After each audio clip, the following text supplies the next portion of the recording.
dos fiéis. Alegre-se Israel no seu Criador, exulte o povo de Sião no seu rei. Louvem eles o seu nome com danças, ofereçam-lhe músicas com tamborim e harpa. O Senhor agrada-se do seu povo, ele coroa de vitória os oprimidos, regozijem-se os seus fiéis nessa glória e em seus leitos cantem alegremente. Então, o Salmo 49, assim como o Salmo 50 também, nós vemos que eles têm uma peculiaridade. O que é? É um chamado universal para o louvor. No Salmo 150, nós temos um chamado universal para todo ser que respira. No 49, nós temos um chamado universal específico para os fiéis. Quem eram os fiéis da época? O povo de Israel. Então, o que são os salmos, né? O livro de salmos. Quem escreveu os salmos? Alguém sabe? Quem escreveu? Alguém falou? Davi? Davi, Salomão? Moisés também. Então,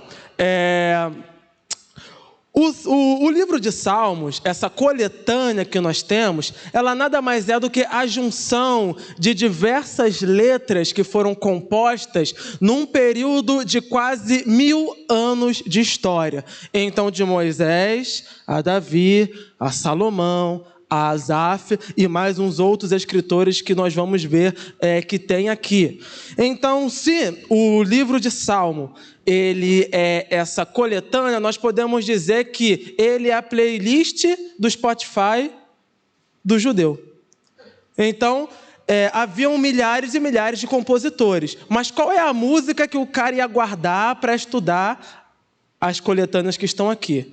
Como nós sabemos disso? Se o livro de Salmo foi escrito desde Moisés morreu, anos e anos depois vem Davi morre, anos e anos depois continua-se a se escrever. Quem fez essa coletânea? Você sabe que o povo de Israel, depois que Salomão morreu, ele se divide em dois, porque seu filho Roboão era terrível. Então nós temos o reino do sul, que era o reino de Judá, daí vem o termo judeus, porque isso era o povo judeu, e o povo de Samaria, os samaritanos, que ficaram com as outras 10 tribos. Então o povo de Judá ficou Judá e Benjamim, e as outras 10 tribos, a nação de Israel, o que tinha a sua capital ali em Samaria.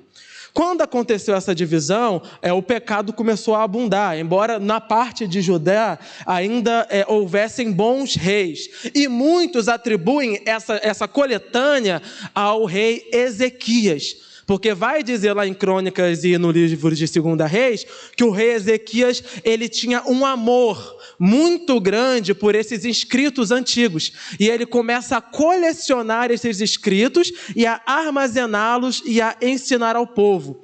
Porém, não pode ser ele, porque a gente vai ver que existem salmos que foram escritos lá na época da Babilônia, lá na época de Daniel. Então o rei Ezequias já estava morto. E ainda assim esse salmo entrou. Então o rei Ezequias ele compilou os provérbios de Salomão. Quem compilou os provérbios foi o rei Ezequias. E disse que ele só conseguiu compilar, né? Nós temos em provérbios 31 capítulos. Ele perdeu quase 3.000 provérbios, se perderam durante a história, que eram coisas que Salomão escrevia. Então o rei Ezequias conseguiu compilar aquilo. Mas o livro de Salmos, embora o rei Ezequias tenha participado porque ele preservou aquilo para as futuras gerações, ele foi compilado mais ou menos durante a hospedagem escravagista que o povo de Israel e o povo de Judá sofreu nas mãos dos babilônicos. Então nós temos aqui uma coletânea, nós temos aqui o Spotify do judeu. 150 capítulos, várias músicas escritas por muitas pessoas. Quem foi o primeiro compositor dos salmos? Moisés. Salmo 90 foi composto por Moisés. E se, de fato, como alguns acreditam, esse salmo foi composto antes das 10 pragas, então foi o primeiro escrito da Bíblia. O Salmo 90 seria, cronologicamente, o primeiro trecho escrito da Bíblia, porque foi o próprio Moisés quem escreveu Gênesis e todo o Pentateuco, os 5 primeiros capítulos da Bíblia, ele escreveu depois quando eles já estavam no deserto. Então, se ele compôs esse salmo antes de ir para o deserto, cronologicamente seria o primeiro livro da Bíblia. O Salmo 90, ele é uma oração simples que Moisés vai fazer, e Moisés vai dizer: que vida desgraçada é essa? A gente vive jovem um pouquinho, mas daqui a pouco está velho, cansado, não tem mais força para nada, e tudo que a gente viveu foi desgraça. É um derramar que Moisés faz ali diante de Deus. Por quê? Moisés estava velho, estava cansado, o povo estava atormentando ele, porque eles estavam no deserto, mas principalmente Moisés queria expressar que toda a alegria humana depende de Deus, não depende daquilo que nós podemos fazer. Por quê? Porque conforme a idade vai avançando, aquilo que nós podemos fazer vai diminuindo, principalmente naquela época, que a velhice era uma coisa terrível. Aí nós vamos para o segundo, estou falando em cronologia, do que nós vemos nos Salmos. Davi, que foi o compositor de 73 salmos. Então, se são 150, Davi compôs praticamente a metade dos salmos é composto por Davi. O rei Davi, quando ele assume o reinado, ele traz uma revolução, não apenas uma revolução física, de estabelecer finalmente Israel como aquela nação forte, mas ele traz uma revolução espiritual, e era um homem que amava a música. Quando ele fez o tabernáculo para Deus, ele não fez o templo, mas quando ele fez o tabernáculo, mandou fazer, ele chamou os levitas e separou uma classe específica para o louvor, e ele pagava do tesouro real para que aqueles homens vivessem unicamente para tocar louvores a Deus. Então Davi tinha esse amor. Nós vemos isso desde a sua juventude, porque ele tocava a harpa e o demônio que atormentava Saul saía. Então, em Davi, nós encontramos muitos bons salmos, mas o que eu acho que nós podemos pegar de mais importante, Salmo 23, o Senhor é o meu pastor, nada me faltará. Ele me faz repousar em pastos verdejantes. O que Davi era antes de ser rei? Pastor. Então, Davi, ele louva a Deus baseado em sua experiência particular. Então é o que eu comecei a falar ali quando Pedro levantou a boa questão de identificar na música que ela falava muito de uma pessoa só. Então, por ela falar de uma pessoa só, não necessariamente poderia ser uma música congregacional, para ser cantada em conjunto na igreja. Mas quando a gente vê o rei Davi, ele fez muitas músicas e salmos que nós pregamos e cantamos sobre, baseadas na sua própria experiência. Mas como funciona a mente de Davi? Embora Davi pegue a sua própria experiência, a música, ela não é voltada à sua experiência, mas ele se baseia na experiência para falar de Deus. E isso Jesus vai fazer logo no futuro. Então, como assim? A vida do pastor é sofrida. Como sofre o pastor? Davi não se preocupa em falar isso, mas ele lembra da sua vida como pastor e ele pensa: quando eu era pastor, eu levava a ovelhinha para comer. Quando eu era pastor, eu guiava a ovelha a pastos verdejantes. As ovelhas confiavam em mim. Quando Davi vai lá encarar o gigante, Saul fala para ele: não faça isso.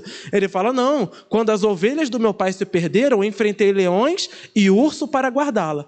Então Davi pensa consigo mesmo: se eu, um homem, enfrentei leões, ursos, para cuidar de ovelhas, o que mais Deus não fará pela nossa vida? Então, baseado nisso, Davi vai compor: o Senhor é o meu pastor. Então ele se coloca no lugar da ovelha, ele se diminui. Ele era o pastor, mas ele se diminui. O Senhor é o meu pastor, de nada terei falta. Ele me faz repousar em pastos verdejantes. E uma outra situação que nós vamos encontrar também na caminhada de Davi, o Salmo 3. O Salmo 3, Davi vai expressar toda a sua angústia. Por quê? Porque o seu filho seu filho Absalão estava tentando matar ele para assumir o trono. Então Davi faz ali também mais um cântico sobre isso. Ele vai falar o quê? Ainda que eu esteja cercado pelos meus inimigos, o Senhor é o meu sustento, o Senhor é a minha força. Mas o que eu quero ler com vocês de Davi é o Salmo 51. Eu peço que você abra. Salmo 51.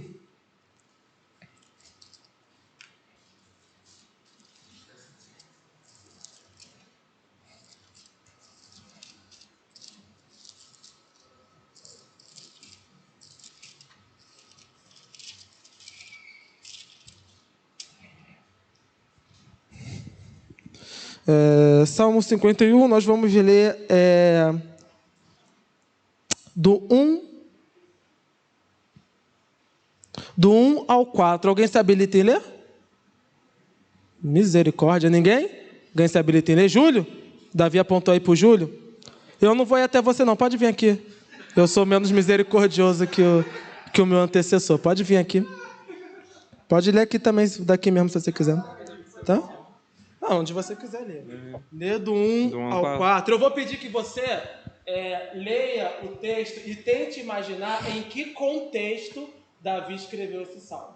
Então você vai ler o texto e vai pensar o que esse cara estava passando para escrever um negócio desse. Compadece de mim, ó Deus, segundo a tua benignidade, e segundo a multidão das tuas misericórdias, apaga as minhas transgressões. Lava-me completamente da minha iniquidade e purifica-me do meu pecado. Pois eu conheço as minhas transgressões e o meu pecado está sempre diante de mim. Pequei contra ti somente, e fiz o que é mal aos teus olhos, de maneira que serás tido por justo no teu falar e puro no teu julgar. Obrigado, Júlio. Alguém tem alguma ideia de em que momento Davi fez esse salmo? Alguém se arrisca? Hã? Esse santo homem que nós estamos falando aqui, que compôs tantas músicas lindas, homem de Deus, servo do Senhor, um dia ele olhou para uma mulher tomando banho, do alto da sua sacada, apaixonou-se por ela e teve um plano incrível. Mandou o marido dela para a guerra e foi para a cama com ela. Esse santo servo de Deus, temente ao Senhor, fala? O talarico. E ele teve a relação com a mulher e depois o marido dela voltou para casa. E aí ela chegou para o rei e falou: tô grávida. O homem estava na guerra, vai dizer o quê? Aí Davi fala: não, vamos dar uma folga para ele vai para casa, que ele vai dormir com a mulher, vai cair na conta dele. Ele que cria o filho, fica tudo certo. Só que o homem era honrado e o homem pensou: poxa, eu sou amigo do rei. Eles eram amigos, eu sou amigo do rei. O rei me chamou para cá porque eu sou amigo dele, mas os meus amigos estão na guerra morrendo. E ele se recusou a ir para casa, ele queria ficar na guerra. E o que ia pegar? O homem está fora. A mulher está grávida. E segundo as más línguas, muita gente devia saber o que aconteceu ali, que ninguém faz um negócio desse, um rei não faz um negócio desse sem ninguém saber. O negócio ia pegar. Então qual é o segundo plano dele? Ele manda uma carta lá para o general dele e fala: põe esse cara, Urias, na frente de batalha, para morrer. E foi o que aconteceu, foi o primeiro a morrer na batalha. Davi não matou, não sujou as mãos, o cara morreu, Davi falou: a viúva está sozinha, vou casar com ela. Casou com a viúva, e aí, tivemos um filho, natural. Só que Deus estava vendo. Deus estava vendo. Então Deus chegou lá no profeta Natã e falou, e Natã chegou, Natã faz uma historinha para ele. A historinha é mais ou menos assim: Natã fala: um cara roubou uma ovelha, e esse cara tinha várias ovelhas e o outro só tinha uma. Davi falou: o quê? Traz esse cara aqui que eu vou matar esse cara agora. Como pode? O cara cheio de ovelha vai roubar de um que só tinha uma ovelhinha. Aí Natã fala: você é esse homem, porque você é rei, tem várias mulheres, matou o cara, roubou a ovelha. É você. O servo de Deus, ele não pode ser julgado necessariamente pelos seus momentos de fraqueza, mas principalmente a como ele corresponde a eles. Ali, como rei, ele podia mandar matar o profeta na hora. Tá falando o quê, meu irmão? Mandando fofoca para cima de mim? Pode mandar matar. Ele rasga as vestes e admite: pequei, eu sou um pecador. E aí ele compõe o Salmo 51. Então o Salmo 51, ele é baseado na experiência de um só homem. Mas ele pode ser cantado por todos nós, por quê? Porque essa experiência é uma experiência universal. Nós podemos não ser assassinos e adúlteros como Davi, mas o arrependimento pelos pecados nós devemos ter em toda a nossa vida. Então eu não matei o cara para roubar a mulher dele, mas eu já menti, eu já desobedeci pai e mãe, eu já tropecei numa pedra e falei um palavrão, eu já ali com a rapaziada comecei a falar um monte de besteira. São pecados que eu preciso falar: tem misericórdia de mim, ó Deus, por teu amor. Por tua grande compaixão, apaga as minhas transgressões. Lava-me de toda a minha culpa e purifica-me do meu pecado. Esse louvor aqui entrou para a playlist dos judeus. O rei podia esconder esse negócio, né? Para que ele vai escrever sobre? Mas o servo de Deus, e é aí que nós vamos entrar naquilo que o Pedro falou. O louvor a Deus, e nós vemos isso em todos os salmos, e que é a base para nós entendermos o que é o louvor. O louvor envolve duas pessoas, eu e Deus. Então, eu louvo a Deus. Deus não pode estar fora dessa equação, e nem eu posso também estar fora. Porque se eu estiver fora, eu vou louvar sobre o quê? Louvemos ao Senhor. Louvemos quem? Nós. Cantarei louvores ao Senhor. Quem vai cantar? Eu. Então eu faço parte desse momento. Mas aí é que entra a questão. O problema não é ter o eu na música, mas sim o que o meu eu representa. Tem sabor de mel, tem sabor de mel. A minha vitória hoje tem sabor de mel. Minha vitória hoje tem sabor de mel. Aleluia, louvado seja o nome do Senhor. A minha vitória tem sabor de mel. Cadê Deus na equação? Aí entra o que o Pedro falou. Cadê Deus na equação? E entra o que o Samuel falou também. Heresia. Nós estamos na nova aliança. A mulher está cantando sobre vingança. Porque ela fala, eu vou estar no pau. A pessoa que menosprezou ela vai estar na plateia e ela vai estar no palco. Então, quem me menosprezar vai ficar igual a vocês sentados. E eu vou brilhar, porque eu vou estar no palco. Então, esse eu é o eu que o louvor não admite. É o eu que se exalta. Mas há um eu que precisa estar no louvor. O eu que se humilha. Então, louvemos ao Senhor, cantemos o seu nome, por quê? Porque Ele é digno, porque Ele é o único que é digno de receber. Quando eu digo que só há um único digno de receber e digo que é Deus, eu estou dizendo o quê? Eu não sou digno. Há o único que é digno de receber a honra e a glória, a força e o poder. Coroamos, quem nós? Nós estamos no meio do louvor, mas estamos fazendo o quê? Estamos coroando alguém maior que nós, Deus. Então, o eu está na música, mas o eu se humilha diante do eu, Deus Todo-Poderoso. Então, esse é o louvor. E é isso que nós vemos com Davi. E Davi, ele tem essa didática, ele pega aquilo que ele viveu e transforma em música. Nem todos os salmistas vão fazer isso, mas Davi faz. E faz parte também. Só que tem que entender que Davi ele tem uma habilidade. Por quê? Ele pega aquilo que ele viveu, mas ele torna algo que todos podem cantar. Por quê? Ele não especifica aqui, Senhor, me perdoa do meu adultério. Ele fala, Senhor, me perdoa do meu pecado. Então existem músicas que vão acertar quando elas humilham o homem, mas elas erram quando elas pegam a experiência do homem como algo único, que os outros não podem participar. Então, a ovelha perdida. Eu não sei se eu posso dizer que eu fui uma ovelha perdida.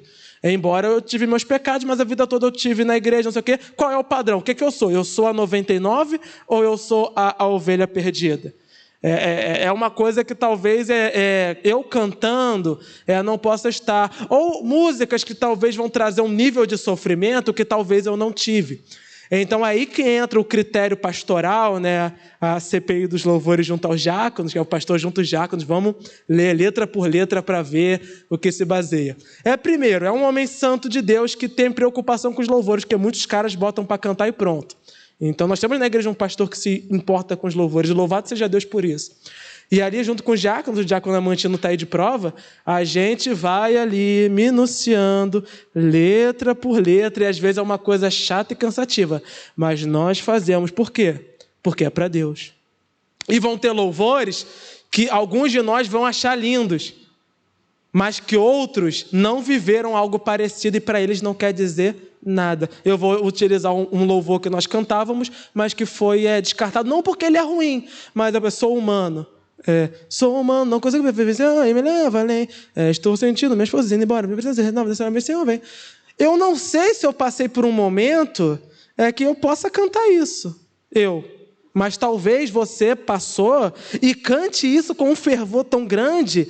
Então nós não estamos dizendo que essa música é errada, só que ela não é congregacional, porque ela não consegue abordar todos. Então você pode ouvir na sua casa, pode louvar a Deus com ela. Mas para a igreja nós vamos pegar, louvemos ao Senhor, adoremos o seu santo nome, renova-me, Senhor Jesus, porque é algo universal, todos precisamos. Entendeu?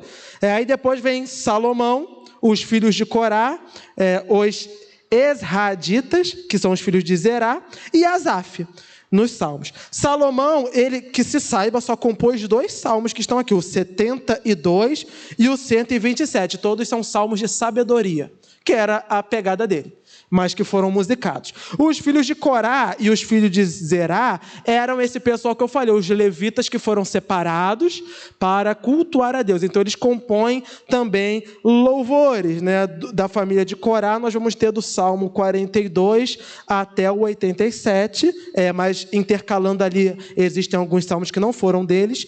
E da família de Zerá, nós temos lá em 1 Reis, que acabou não entrando aqui, mas lá em 1 Reis 4 tem uma música deles, e o Salmo 88 e Salmo 89 é atribuído a 2 caras dessa família, o Emã e o Salmo 89, o Etã.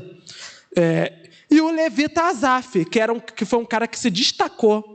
E nós vamos ver, né? Salmos de Asaf. Asaf é mencionado também em outros capítulos. Asaf, ele compôs o Salmo 70 e ele teve participação também do Salmo 73 ao 83. Por quê? Porque ele era também membro dessa família aqui que nós citamos. Só que o texto coloca ele como destaque porque vai dizer que foi ele mesmo quem compôs e não somente a sua família. O livro de Salmos, ele originalmente eram 5 livros. Em algumas versões mais antigas, você vai lendo, vai aparecer o índice. Livro 2, você vai lendo os capítulos. Livro 3, vai lendo, que eram 5 livros. Fizeram 5 coletâneas de salmos, cada uma pegando ali em questão numérica mesmo, do 1 ao 41, do 42 ao 72, do 73 ao 89, do 90 ao 106, do 107 ao 150. A palavra salmos, cântico, significa psalmon, que são canções, músicas. Mas por que existem salmos que dizem que são orações?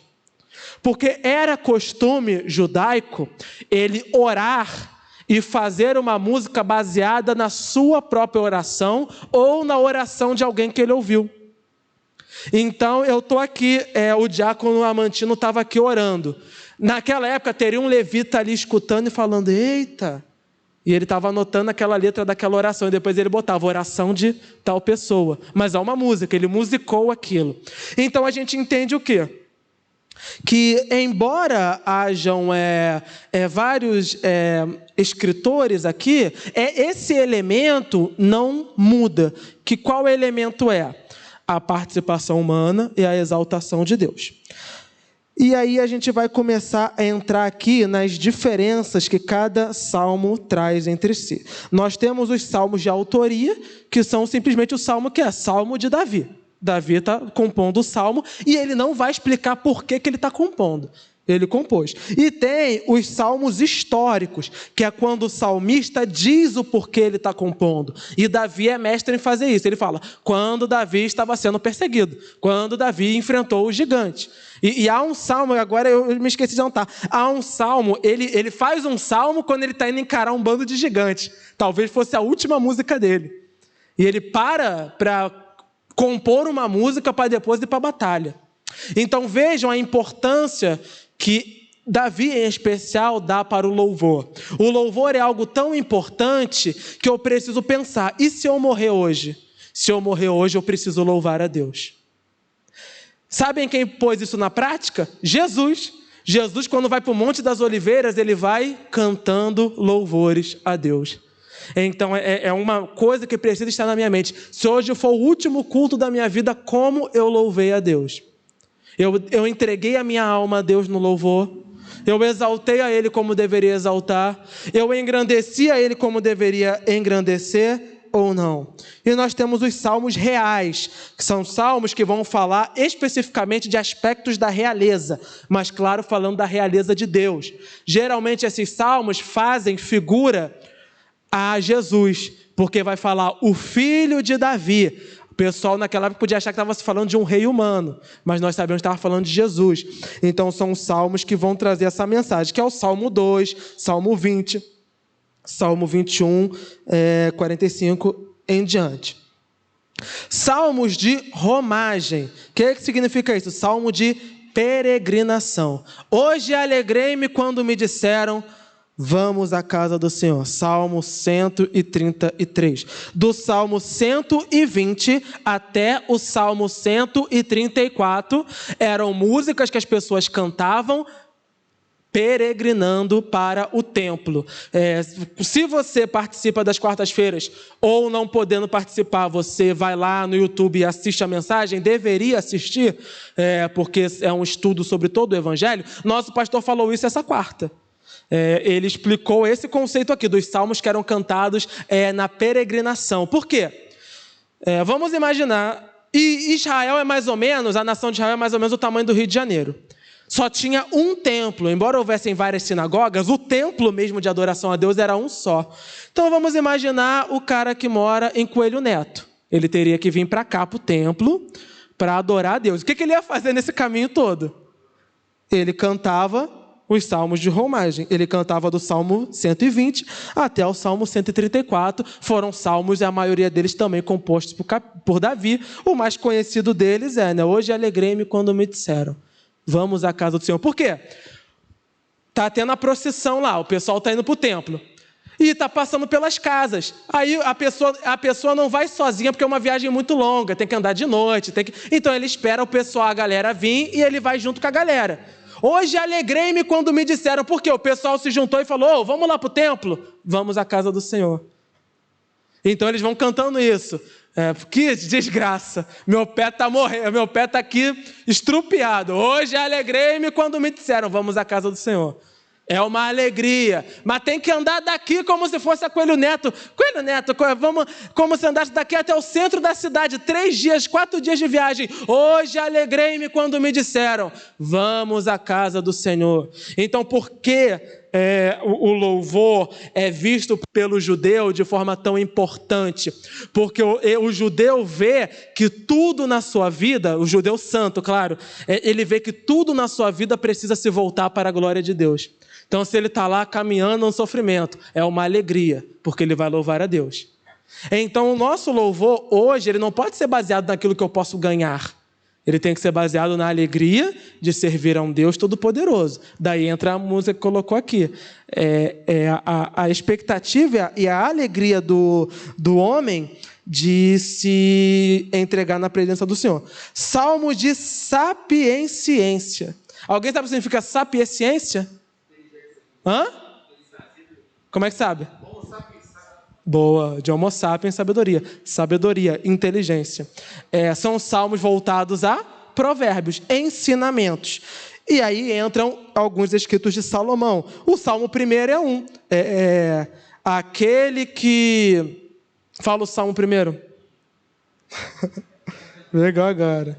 Aquele que não anda segundo o conselho dos ímpios, nem se assenta na roda dos escarnecedores. É um conselho. Então, bem-aventurado é quem? Quem não anda segundo o conselho dos ímpios. O que é andar segundo o conselho? É você ouvir o que um cara está falando e seguir aquilo. Então, bem-aventurado, feliz, aquele que não anda. É um ensinamento, Salmo de sapiência, Salmo de Davi. Salmo 37, 49 e o Salmo 119, que é uma riqueza literária. Primeiro, pela sua quantidade de versículos, é o maior capítulo da Bíblia. Mais de 100 versículos no mesmo capítulo. E porque o Salmo 119, ele tem 2 peculiaridades. 3, né? Só que como eu já falei que é o tamanho dele. A primeira peculiaridade é que o salmista, e é um dos salmos talvez atribuídos lá àquela família que fazia louvores, o salmista, ele pega todo o alfabeto hebraico e vai iniciando cada frase do Salmo com uma letra diferente, porque o alfabeto hebraico é muito mais rico do que o nosso. Então, cada versículo ali, no hebraico, para tradução, não vai manter, porque você está traduzindo uma palavra para um outro idioma. Mas no hebraico, cada estrofe inicia com uma letra do alfabeto. É como se ele fizesse de A a Z, iniciasse ali a estrofe de louvor. E nós vamos ver, quando você vai lá no Salmo 19, você vai ver que tem vários negócios, né? Vários nomes estranhos escritos entre uma estrofe e outra. Aquilo ali é porque iniciou com aquela letra em específico.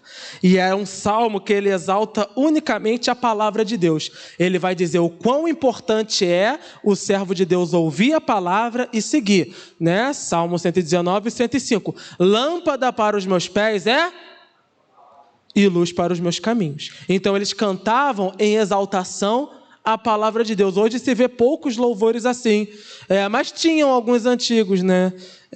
Que traduziam às vezes literalmente lâmpada para o meu pé da tua palavra, mas que também exaltavam a palavra de Deus, exaltavam as sagradas escrituras como a palavra do Senhor. Isso é um salmo de sapiência. Ele exalta o entendimento sadio. E os mais polêmicos, e agora eu vou pedir que você abra comigo no Salmo, eu vou pegar um pesado aqui, Salmo 69. Salmo 69. Salmos imprecatórios. Quando você lê, você vai descobrir o que significa imprecatório. Salmo 69. Já estamos acabando. Está aqui pertinho.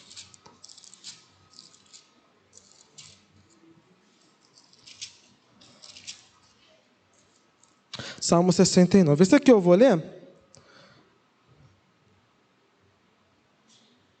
Deixa eu pegar aqui um...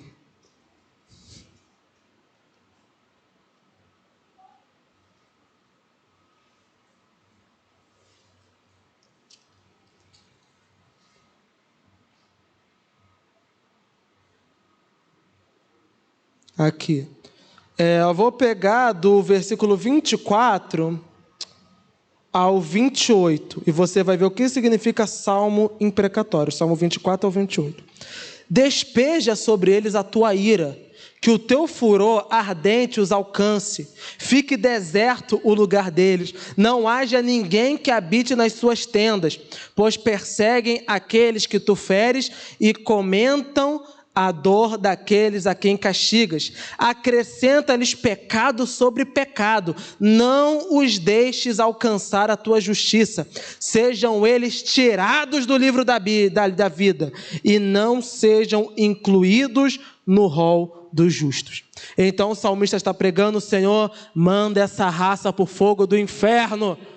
Não deixe que eles se arrependam, não tenha pena, arrasa a casa deles a ponto de não sobrar um. Salmo imprecatório. São os salmos que pedem a justiça de Deus de forma a condenar outrem. Hoje, na nova aliança de Cristo Jesus, nós sabemos que nós devemos fazer o quê? Orar pelos nossos inimigos. Mas se toda a palavra de Deus é inspirada pelo Senhor, como a gente encaixa um texto desse? Geralmente são esses os textos que os ateus vão pegar muito, né, para falar. Tem um salmo ainda pior, eu ia ler aqui, o 35, mas não vou ler não, que fala que queria que pegasse a cabeça das crianças e esmagasse nas pedras. Cabeça das crianças dos inimigos. É um salmo, e eles cantavam isso nos cultos. Como entender isso daí? Agora eu vou trazer uma realidade para vocês. Realidade de guerra não é igual nos filmes que a gente vê aquela coisa épica, fenomenal. Realidade de guerra o cara invade a sua terra, ele vai matar os homens, ele vai estuprar as mulheres, ele vai pisotear a cabeça das crianças e vai escravizar aqueles que sobrarem. Isso é guerra. Então imagine, eu estou falando aqui de uma forma bem grossa, mas já é para que entre na sua mente. Meninas, jovens e 30, 40 caras ali para tentar forçar coisas com elas. É essa a visão que o salmista tem quando ele fala: Senhor, não tem pena dessa gente não. Então o salmista ele não está sendo cruel, ele está despejando os seus sentimentos diante de Deus, e isso também é uma forma de louvar. Moisés, quando Deus estava lá cobrando, falando do povo, Moisés chega para Deus e fala: por acaso eu gerei essa gente? Eu sou mamãe dessa raça aí, para ter que cuidar deles e responder por eles. Que negócio é esse, o homem falar isso para Deus? Mas o homem estava ali, e o cara estava angustiado, e aí ele solta. Então, quando nós vemos esses salmos aqui, eles têm a inspiração de Deus, porque eles clamam a justiça de Deus, mas eles são baseados nesse sentimento. E aí pode entrar. Isso aqui é uma coisa que não pode ser, nos dias de hoje, um louvor congregacional, mas que faz parte no sentido de que, nos seus momentos de frustração, de ódio, quando você vê as injustiças dessa terra, quando você vê os Lázaros desse mundo tocando terror, e tantos outros psicopatas, terroristas, marginais, assassinos que nós vemos, pedófilos, coisa horrível, nós podemos nos frustrar diante de Deus. Não no sentido de diminuir a justiça de Deus, falando, pô, Senhor, não está vendo isso não. Embora os salmistas até falassem isso. Será que não vê, Senhor, o meu sofrimento? Não está vendo o que esse cara está fazendo, Senhor? Você desabafar com Deus. Isso faz parte também. Desabafar de forma respeitosa, desabafar de forma honesta, mas desabafar diante de Deus. Deus, meu Deus, tudo está tão difícil para mim. Quando eu chorar, vou me lembrar, um salmo de Davi também, que até aqui tua mão me sustentou. Deus, meu Deus, tudo está tão difícil para mim. Eu estou desabafando. Senhor, olha a dificuldade da minha vida. Olha o que eu estou passando. Então, quando a gente pega esses versículos, poxa, que malvadão esse salmista com essa gente. Não, ele está jogando esse rancor para a gente que não prestava. Então, o salmista via, quando a sua terra era invadida, o que aqueles caras perversos faziam com os seus filhos, com as suas mulheres, e é nesse sentido que o salmista faz. Encaixa para nós nos dias de hoje? Não. Eles servem como uma ideia do que nós podemos, mas eles não podem ser aplicados. Por quê? Porque o nosso Senhor Jesus Cristo nos trouxe um novo mandamento, uma nova visão. Então, se bater na tua cara, dá outra face, etc. Tal. Eu já falei que isso não é literal, o que Jesus estava dizendo. Se você for agredido, vai na polícia. Tá? Principalmente meninas, que às vezes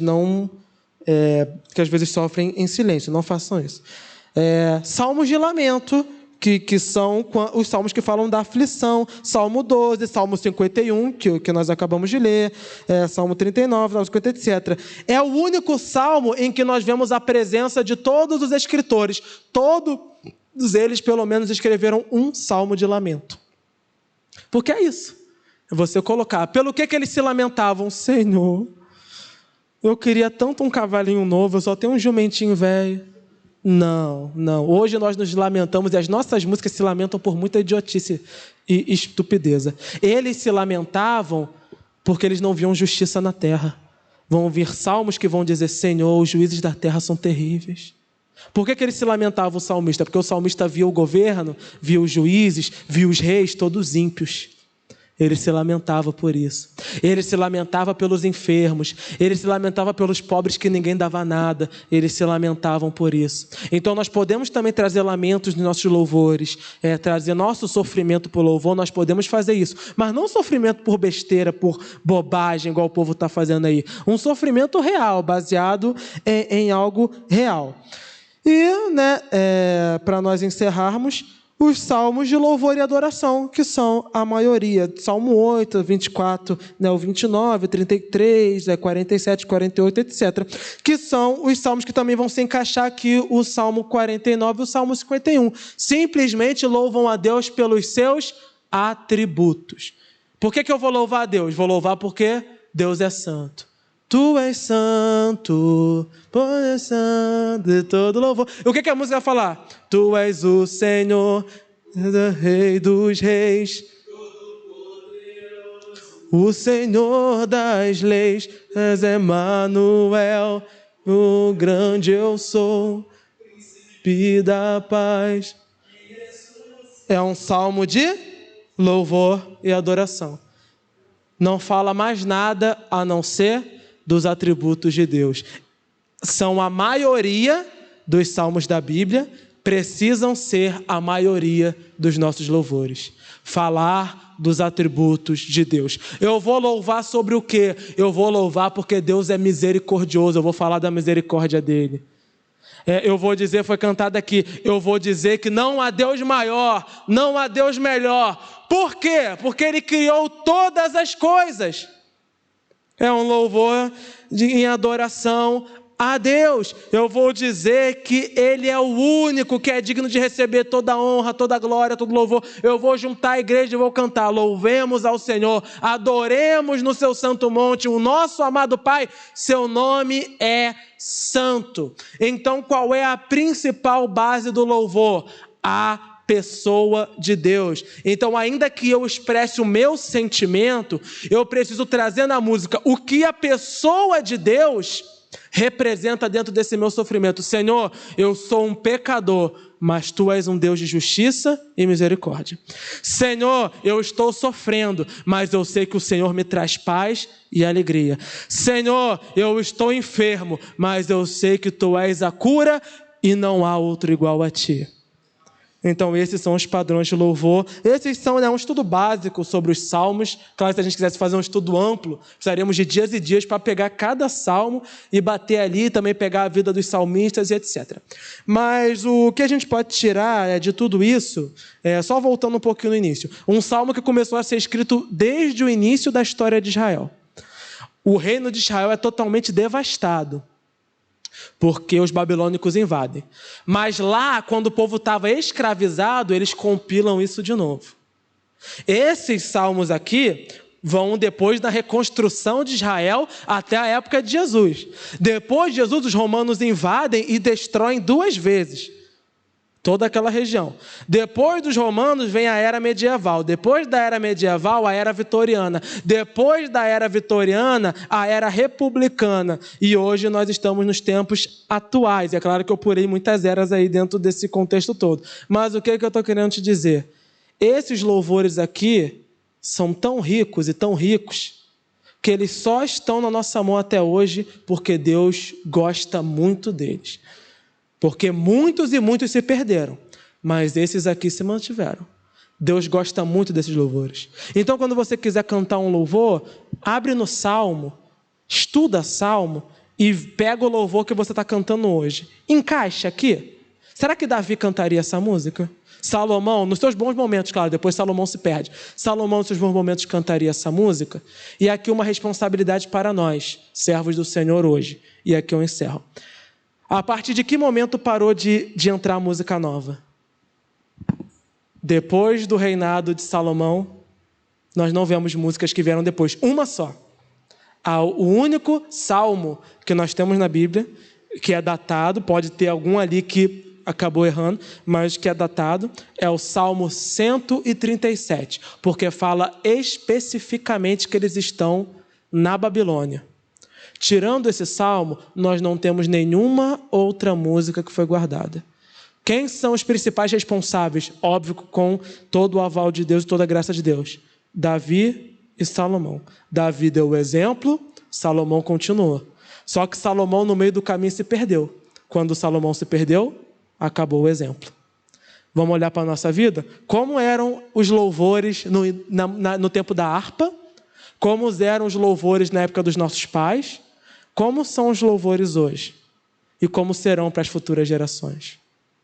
Nós temos uma responsabilidade de manter viva a boa chama do louvor, a boa inspiração do louvor. E para fazer isso, somente com o auxílio do Espírito Santo de Deus. Eu agradeço você que veio, peço perdão por qualquer erro.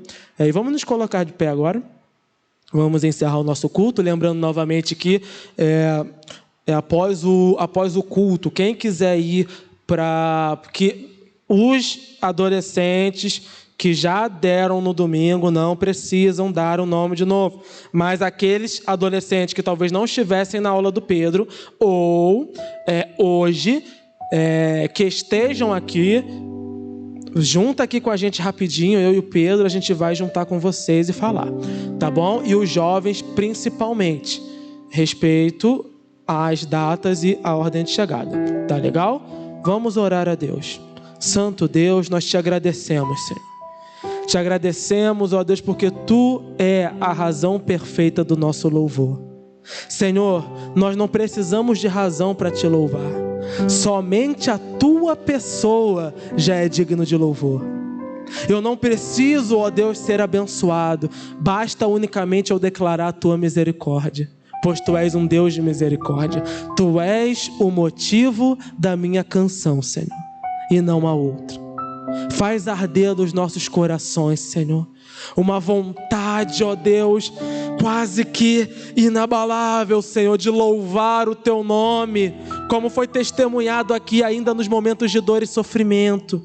Ainda, ó Deus, nas circunstâncias, e um louvor baseado na Tua palavra, Senhor.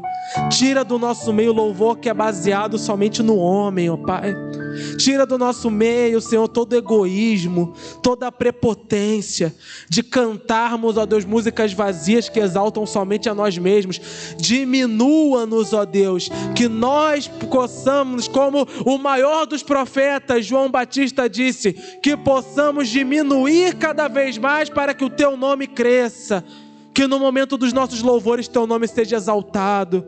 Que quando estivermos cantando, ó Deus, a Ti, a Tua alegria invada os nossos corações. Que nós cantemos cada vez mais com fervor, cada vez mais, ó Deus, expressando os nossos sentimentos, as nossas fraquezas, mas confiando inteiramente no Teu amor e na Tua misericórdia. Que os louvores do Senhor jamais saiam de nossos lábios. É o que nós Te pedimos, ó Deus, no nome santo de Cristo Jesus. Amém. Que Deus Te abençoe rica e abundantemente.